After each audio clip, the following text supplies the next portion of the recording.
Bom dia, queridos. É importante estar aqui nesse momento porque temos a oportunidade de fazer uma entrevista com uma pessoa muito especial. Ele foi meu professor no seminário e está conosco aqui nesse final de semana tão importante para a igreja. Temos conosco o pastor Flávio Germano, que está pregando aqui em nossa igreja e trazendo palavras maravilhosas para nós. E nós só podemos agradecer em primeiro lugar a Deus, em segundo lugar a Ele, por ter disponibilizado tempo para estar conosco aqui. Pastor Flávio Germano, ele é professor e pastor e também profissional da área de direito e está conosco aqui, né, trazendo palavras tão maravilhosas para nós e nos abençoando tanto. Pastor Flávio, eu gostaria que o irmão falasse um pouco sobre o tema dessas conferências. O que é que o irmão achou desse tema? Foi bem escolhido? O irmão gostou de poder trabalhar no tema das nossas conferências, pastor? Inicialmente eu gostaria, Paulo, de dizer da minha alegria de estar aqui, juntamente com a minha esposa, revendo você, a Luzeni e revendo a igreja. Eu estive na primeira igreja aqui em Caruaru há muito tempo, o templo não era neste local e graças a Deus tivemos a oportunidade e a alegria de poder voltar e de participar das celebrações dos 94 anos da igreja. Quanto ao tema, sem dúvida nenhuma, ele não só foi muito bem colocado, tendo em vista as celebrações, mas ele é oportuno e deve ser objeto de consideração de qualquer igreja do Senhor nos dias de hoje. Como nós dissemos na noite do sábado, na noite da nossa primeira reflexão, o grande desafio do terceiro milênio cristão é, sem dúvida, a religação, a reaproximação entre aquilo que nós chamamos de fé e vida. Ou seja, esse é o grande desafio que Deus coloca diante de nós nos tempos de hoje. É o de que a vida cotidiana dos que se dizem cristãos seja de fato expressão concreta de sua fé. Portanto, a pergunta de Jesus aos discípulos, que está lá em João capítulo 6, a partir do verso 66, depois de uma mensagem dura, não querem vocês também ir embora? Ela requer, ela enseja de fato uma afirmação, uma reafirmação de um compromisso que não pode ser expresso apenas em palavras, mas que há de se traduzir, de ser comunicado cada dia, concretamente, com a vida, com gestos, como vimos. De maneira que o tema foi muito apropriado, nós ainda vamos continuar falando sobre ele hoje à noite e sem dúvida, repito, não apropriado apenas para esta igreja, mas é um tema que deve estar na ordem do dia, é um texto que deve estar na ordem do dia das igrejas do Senhor de um modo geral. Amém.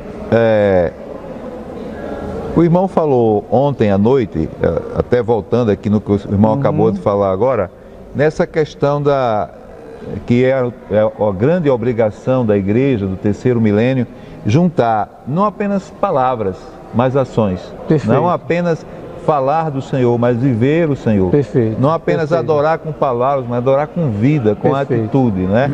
Eu queria que o irmão falasse um pouco mais sobre isso, porque nós temos muitas pessoas que não estavam aqui no nosso culto ontem à noite, que poderão ouvir através do irmão novamente um pouco do que o irmão falou ontem, que foi uma bênção para todos nós. Eu mesmo saí muito abençoado daqui, a minha esposa também, a minha família que aqui estava, e eu gostaria que você lembrasse alguns tópicos, alguns pontos da reflexão que o irmão, se o irmão puder lembrar, né? Bom, na noite de ontem nós dissemos que o que Deus espera de sua igreja hoje é que ela seja marcada por palavras e gestos que façam a diferença. E nós então pensamos em dois textos da Escritura. No primeiro deles, nós temos a resposta de Pedro à pergunta de Jesus, quando Jesus diz, e já o disse aqui, pergunta a Pedro, ao grupo, na verdade, apostólico, se não queriam também deixá-lo, não é? E isso foi, então, essa foi a primeira questão que nós ponderamos. Ontem à noite nós dissemos que a resposta de Pedro, quando Pedro diz assim, para quem iremos nós? nós temos crido e conhecido que Tu tens as palavras de vida eterna e que és o Santo de Deus. Nós dissemos ontem que a resposta de Pedro, composta de duas partes, uma pergunta e uma afirmação, ela de fato nos comunica algumas verdades muito valiosas. A primeira é de que Jesus também requer respostas de nós, não é? Jesus nos pergunta também, continua a perguntar-nos hoje através do seu Espírito. E a resposta que Ele espera de nós, ela deve ser, como a de Pedro, uma resposta consciente, uma resposta baseada na experiência, como dissemos, e também uma resposta, além de consciente, além de baseada na experiência, uma resposta expressiva de compromisso.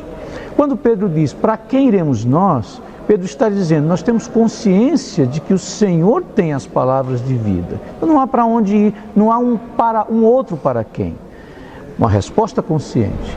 A resposta baseada na experiência. Nós temos crido e conhecido que Tu és o Cristo. Até na língua original, no Novo Testamento grego, as expressões aparecem aí num tempo que a gente chama de perfeito intensivo. É como se Pedro tivesse dito, nós temos crido firmemente e sabemos convictamente que o Senhor é o Cristo, que o Senhor tem as palavras de vida eterna. Então a resposta que Pedro dá é baseada na experiência. E é essa resposta que Jesus espera de nós, que seja baseada na nossa experiência pessoal com Ele. Em terceiro lugar, uma resposta que expressa compromisso. Quando Pedro diz para quem iremos nós, a expressão para quem, também na língua do Novo Testamento, no grego, poderia sugerir uma outra pergunta, com quem iremos nós? Então ela expressa só o desafio da gente decidir não só para onde ou para quem vai, mas com quem a gente vai ficar. E o que Jesus espera é que a gente vá para Ele e permaneça com Ele. Amém. Portanto, nós ontem realçamos que Deus espera e pede de nós respostas conscientes, baseadas na experiência, mas também respostas que expressem compromisso. Agora, além disso, espera de nós gestos. Porque o cristianismo não é feito só de palavras, ele requer compromissos manifestos concretamente. Foi aí então que nós recorremos a Mateus 26, aquele episódio em que uma mulher entra na casa de Simão, onde Jesus estava, e derrama sobre Jesus um vaso de perfume. E silenciosamente, o texto não faz alusão a qualquer palavra proferida por aquela mulher. Com aquele gesto que tem tantas significações, verdade, aquela mulher estava dizendo, dentre tantas outras coisas, que ela reconhecia em Jesus aquele que teria a primazia na história da vida dela. Ela abre mão ali, se desfaz de um bem de valor, como nós realçamos na noite de ontem.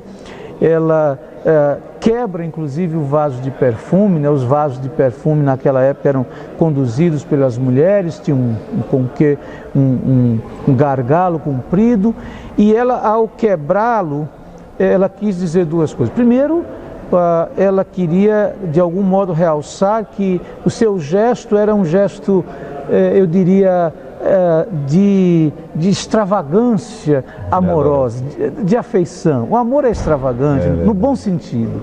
Então ela queria que o perfume fosse profusamente derramado sobre o Cristo, mas também ela queria dizer, olha, esse vaso de perfume não será usado de outra forma nem outra vez, porque Jesus é singular, não é? Então aquela mulher, com esse gesto, quis de algum modo realçar que aquele era um momento inigualável, marcante, decisivo na vida dela. E fazendo assim, ela fez daquele momento um momento muito especial na vida de Jesus. Tanto que Jesus disse que onde o Evangelho fosse pregado, seria anunciado o que fez aquela mulher. E aí fica o grande desafio de que nós comuniquemos o Evangelho com os nossos gestos e que a nossa vida traduza concretamente o nosso compromisso com Jesus e que na realidade nós, hoje, como seus discípulos, também pratiquemos boas ações para com Jesus ou para com os que estão à nossa volta. Nós realçamos ontem que os discípulos criticaram aquela mulher em nome dos pobres.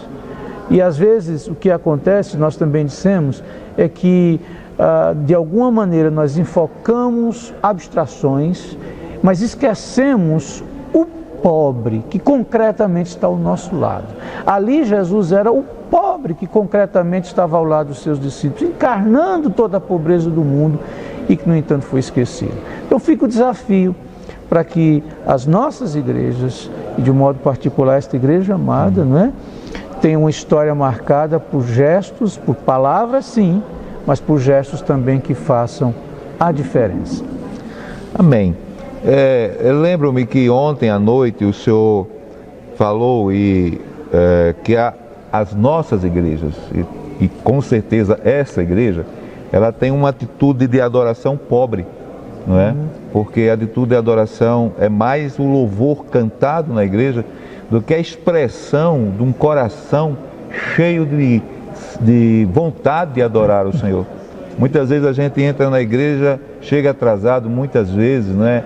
Não leva a sério o horário do culto, nem a participação no culto, não é? Às vezes temos um culto que não é reverente, não é por minha causa, mas na presença do Senhor que está conosco aqui, e essas atitudes empobrecem o louvor e a adoração a Deus. Eu gostaria assim que o irmão falasse um pouco sobre como a gente pode quebrar esse louvor pobre para apresentar uma adoração pobre, para apresentar a Deus uma adoração verdadeira, rica e cheia de significados, não é? Eu gostaria que o irmão pudesse assim nos sugerir para nós o que nós podemos fazer nessa perspectiva, pastor Flávio. A vida cristã, na verdade, ela não é marcada por práticas religiosas puramente. Um autor que lia recentemente dizia que nós precisamos de mais escolhas de vida e menos práticas religiosas ou piedosas. As práticas religiosas, elas têm significado, mas elas são, eu diria, devem ser expressão de realidades interiores. Então, o que Deus efetivamente espera de nós não são meras exterioridades, mas que aquilo que nós de algum modo manifestemos com a nossa voz ou mesmo com os nossos atos sejam expressão de um compromisso interior. O que nós hoje, eu diria, o desafio para a igreja, qualquer igreja hoje, é de fato submeter, afinar, sintonizar com a vontade do Cristo, aquilo que chama de dialética interior-exterior. Não é? Que o nosso exterior seja a expressão de um movimento interior. Por exemplo, que a festa de um culto seja a expressão da festa do coração. Não simplesmente uma exterioridade que não corresponda àquilo que efetivamente ocorre na nossa vida, na nossa intimidade, na nossa interioridade. Lembro-me, por exemplo, como profetas como Isaías, como Amós, e Tiago fez isso, denunciaram de alguma maneira aquele cristianismo meramente superficial, não é? Que muitas vezes se baseia numa adesão a determinado acervo doutrinário, mas que não traduz de fato mudança na vida. Costumo até às vezes dizer que Deus não quer, o propósito de Deus, o projeto de salvação de Deus não é simplesmente melhorar-nos a vida, não é simplesmente a mudança de vida, é a mudança na vida, não é? Ou seja, o que quero de fato dizer é que às vezes as pessoas se aproximam, inclusive do Evangelho, de alguma maneira imaginando ou pensando em obter benefícios. Mas de fato o que Deus quer é transformar a vida daqueles que a Ele se achegam através de Jesus. Portanto, qual seria a forma de fazer com que a nossa adoração fosse genuína? Lembremos-nos da palavra do apóstolo Paulo, né? Lá em Romanos 12, que a nossa mente seja transformada, que não nos conformemos, não tomemos a forma deste mundo, e que os nossos corpos, quer dizer, que a nossa vida na sua expressão mais concreta seja expressão de um sacrifício vivo, santo e agradável a Deus. É só assim que a gente vai experimentar, como diz o próprio apóstolo Paulo, a perfeita vontade do Senhor. Amém. Pastor, nós percebemos que Eu, principalmente, quando eu saio daqui e revejo colegas, com muita alegria, por amá-los também, a primeira pergunta é a seguinte: quantos membros tem a sua igreja? Né?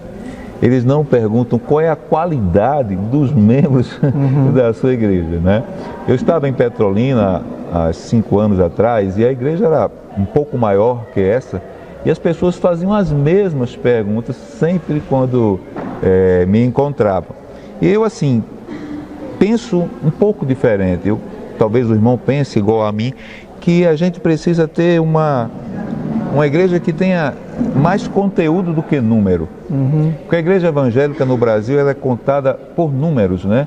E chega quantos batistas tem no Brasil, quantos presbiterianos, então assim, as igrejas são contadas por número e não pela qualidade de vida dos crentes da igreja, né? Eu realmente fico assim, até entristecido quando eu ouço esse tipo de pergunta, né? Eu gostaria que o irmão falasse sobre isso, o que o irmão acha dessa questão de numerologia, né? Eu prefiro se a pergunta fosse: como é a qualidade dos irmãos da sua igreja?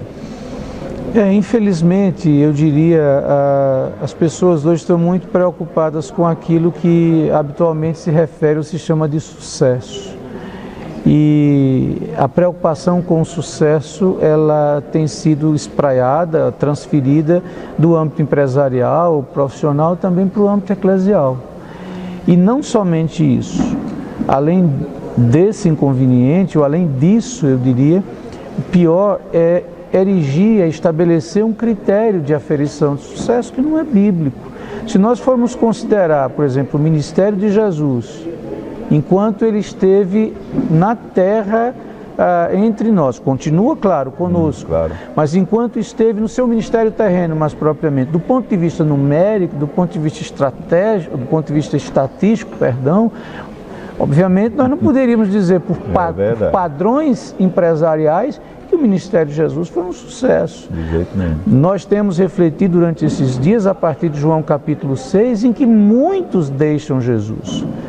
Então, se formos aplicar o critério estatístico, talvez disséssemos que o ministério de Jesus não foi bem sucedido, o ministério terreno, mas esse não é o critério, obviamente, né?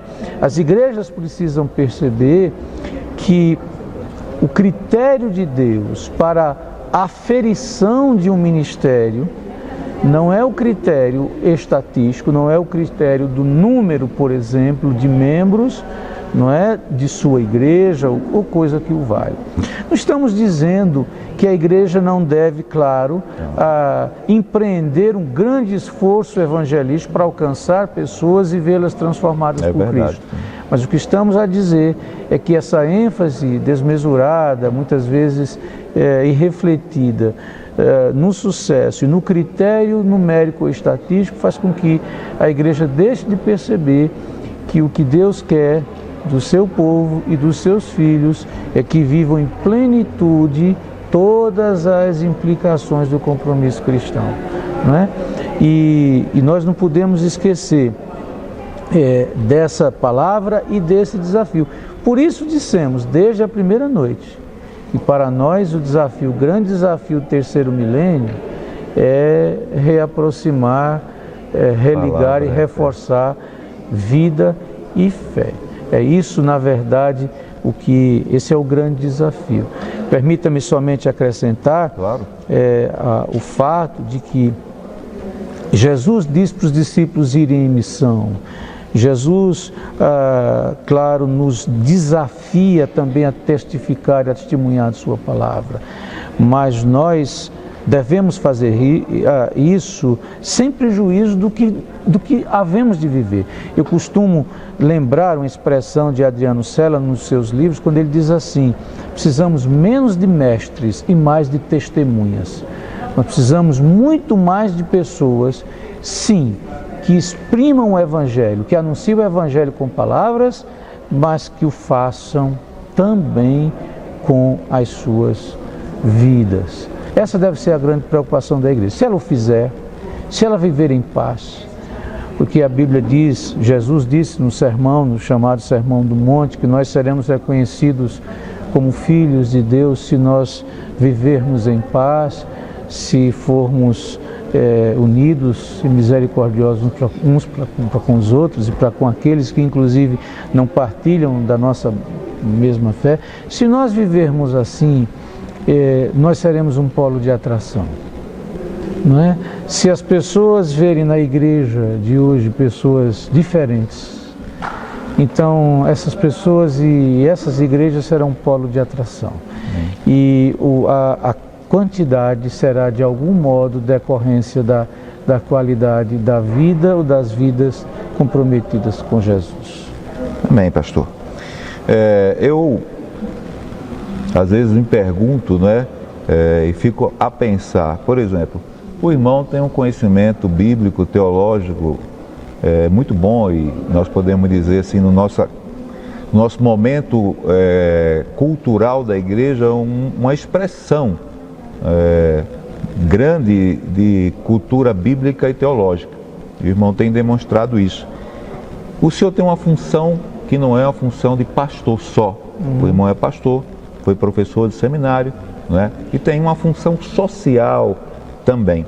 Eu queria perguntar se em algum momento, pastor Flávio Germano, o seu conhecimento, a sua vivência cristã tem atrapalhado na sua vida profissional, não é? Se em algum momento alguma atitude sua pode ser impedido por os seus conceitos bíblicos, teológicos e cristãos. O irmão poderia nos dizer se em algum momento isso tem atrapalhado ou pode atrapalhar? Permita-me, pastor, dizer, não é atrapalhar. Na realidade, o compromisso com Cristo, sem dúvida, ele interfere na vida como um todo. Então, eu diria que o meu compromisso com Cristo, pelo menos é o que desejo, há de guiar-me também na minha vida em geral. Lembrava-me, quando vi a sua pergunta, por exemplo, da reforma e de uma das contribuições de um dos reformadores, mais precisamente Lutero. Agora, no dia 31 de outubro, nós estaremos celebrando os 500 anos da reforma.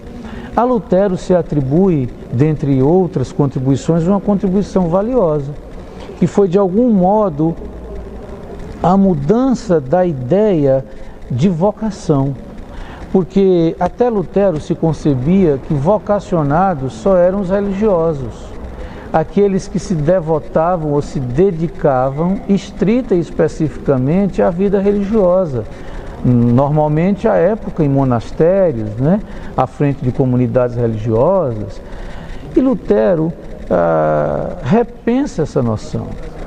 Lutero vai dizer-nos, inclusive utilizando uma palavra na língua alemã, que era a sua língua de origem, que a vocação ela é vivida em qualquer profissão justa, correta, honesta. O profissional, ele é um vocacionado também, ou seja, não interessa se ele é um pastor, se ele é um fisioterapeuta, um biólogo, se ele é um advogado, se ele é um professor, um pedagogo. Ele há sim de fazer da sua profissão, a sua vocação, ele há de fazer na sua profissão uma concretização do seu chamado. Ou seja, ele há de exprimir, de expressar, de traduzir Cristo, seja no labor, no trabalho como pedagogo, seja no trabalho como professor, seja no trabalho como biólogo, seja no trabalho como engenheiro, seja no trabalho como médico, né? É possível se ser um profissional, pura e simplesmente, mas é muito melhor, e é essa a proposta da contribuição de Lutero também na reforma, e é isso que Deus quer e espera de nós. É possível fazer da nossa atividade profissional, sem dúvida, a expressão da nossa vocação. É por isso que, de algum modo, costumo evitar a expressão secular. Qual é a sua atividade secular? Para nós, os que somos discípulos de Cristo, não há essa dicotomia, essa divisão entre o sagrado e o profano. Tudo está sob a esfera, sob a mão e a condução de Deus. Tudo é sagrado. E a profissão também o é, a nossa. Seja qual for, desde claro que justa e honesta, ela deve ser sim um instrumento pelo qual Deus também realize a sua vontade em nós e no mundo. Amém, pastor. Muito obrigado. Que Deus lhe abençoe e que você continue sendo essa bênção que você no meio batista, na sua profissão, na sua vida, entendendo que a sua vida é uma expressão de adoração ao Senhor. Muito obrigado pela sua presença aqui em nossa comunidade. A alegria que você minha, possa pastor, voltar várias vezes e teremos este prazer de recebê-lo. Tá bom? Eu fico muito feliz de estar aqui. O meu desejo é que Deus o abençoe, a sua família e a igreja ricamente. Muito obrigado. Amém. Queridos, nós agradecemos a Deus por esse pastor amado que esteve conosco esses dias e que trouxe palavras para nós tão cheias de significado e tão importantes para as nossas vidas, para que nós realmente possamos crescer. Nós agradecemos a Ele e pedimos a Deus que Deus nos guie, a nossa igreja, dentro dessa perspectiva, que você não precisa ser pastor para ser vocacionado, nem precisa ser professor ou engenheiro ou qualquer outra coisa. Você é servo do Senhor. E cada cristão é um missionário, é um pastor, é alguém que serve a Deus aonde quer que trabalhe. Que Deus abençoe a sua vida e que você seja, onde você estiver, uma bênção para o Senhor.